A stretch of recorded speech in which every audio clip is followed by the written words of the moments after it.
when you see how God sees the great potential and the glorious things that He has inside you, then you will know and rise up and become a champion that God wants you to be.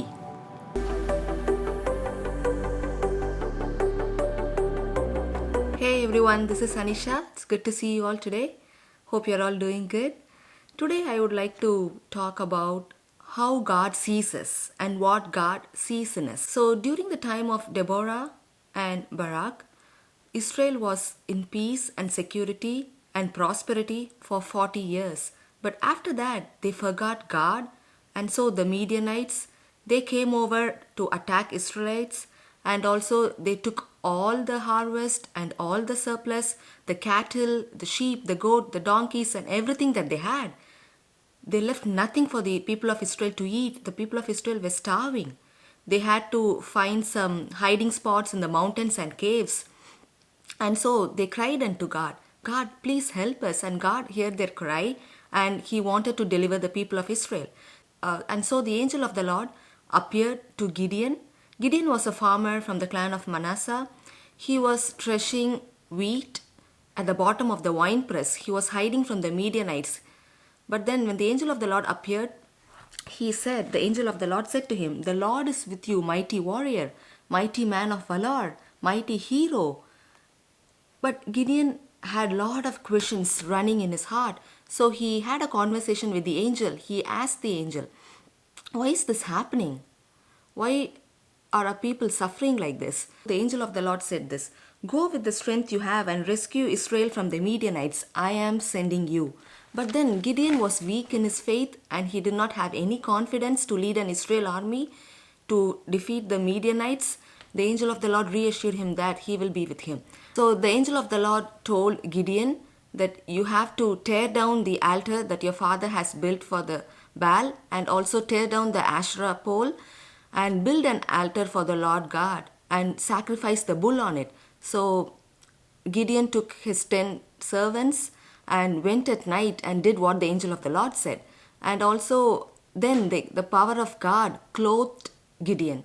And then Gideon wanted to make sure that God will be with him during this rescue process where the Israel army goes to the Midianites and gets victory. And so he wanted two signs from God.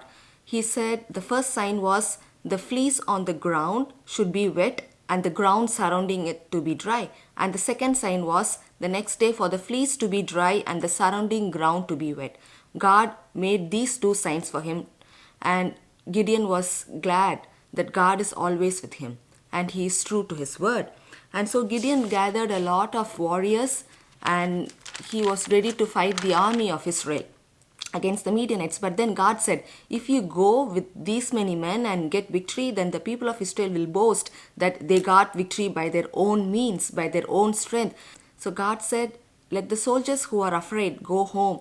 And so 22,000 men went, leaving 10,000 men with Gideon. And then God said, still, it's a huge number of soldiers.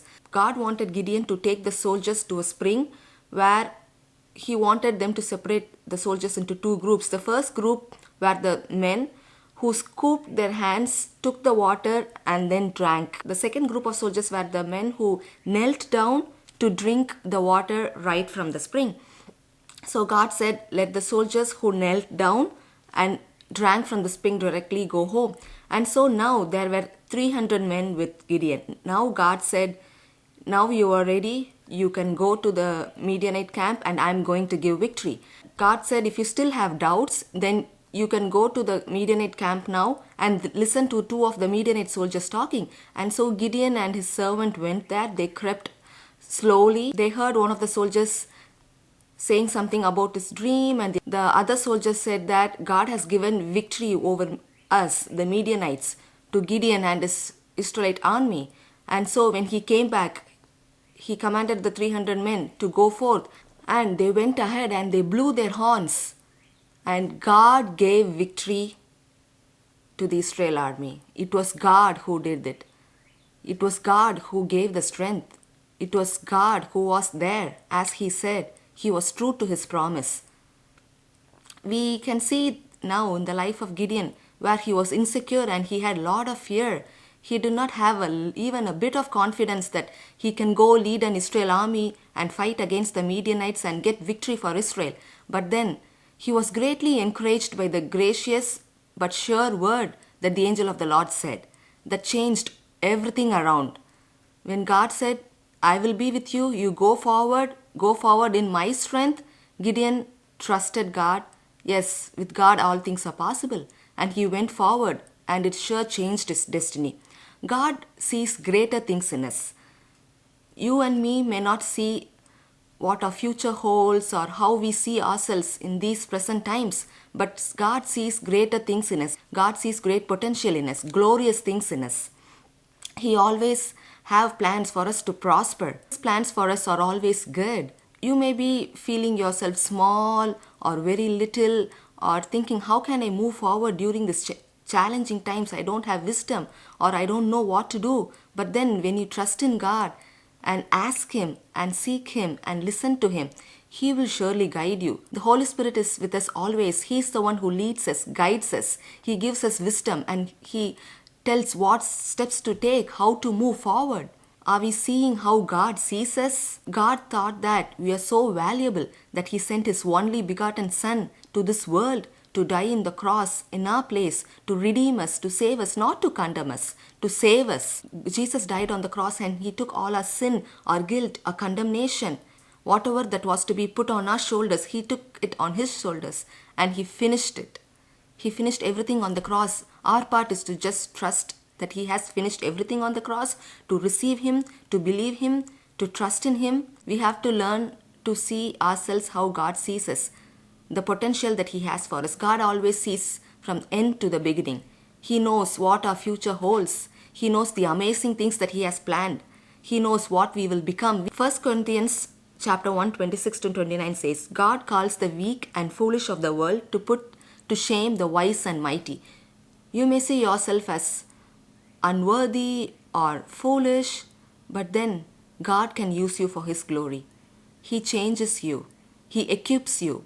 People may say, we need this many experience or such and such for this task to be done. But then God is the one who does amazing things even though you don't have the experience or whatever it is. He takes you and He equips you for His glory. God turns your weakness to strength and does great things to you and also through you. If God be for us, who or what can be against us? God looks beyond what man sees or says about you. His dreams and thoughts and plans about you are much more than you can think or imagine. When you see how God sees the great potential and the glorious things that He has inside you, then you will know and rise up and become a champion that God wants you to be.